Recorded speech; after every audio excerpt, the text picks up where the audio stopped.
Welcome to Guide Guru. We hope this video helps. You begin by locking down the right context. Sign in, pick a country, and choose a recent time frame so results reflect current viewer interest. Once done, switch trends to YouTube search and compare 2 5-seed keywords to see relative demand. This shows you which topics already have audience traction.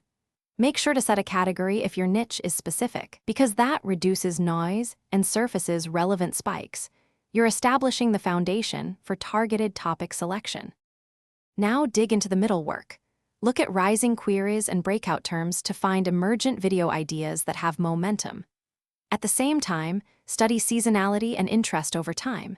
If a topic repeats annually, plan evergreen or timely uploads accordingly. Once you spot related queries, expand them into long-tail titles and question formats that match viewer intent. How to, review, versus, and map which regions show the strongest interest so you can tailor thumbnails, language, and tags.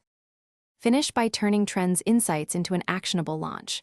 Craft titles using exact rising phrases, design thumbnails that highlight the search intent, and add 3-5 tags that reflect both broad and long-tail queries. After uploading, /B test thumbnails and publish times while monitoring CTR and average watch time to validate your hypothesis. If a video underperforms, don't panic. Revisit the keyword set, tweak the title to match viewer intent, and re-tag. This quick iteration often recovers visibility. Thanks for watching. Consider subscribing if we helped you today.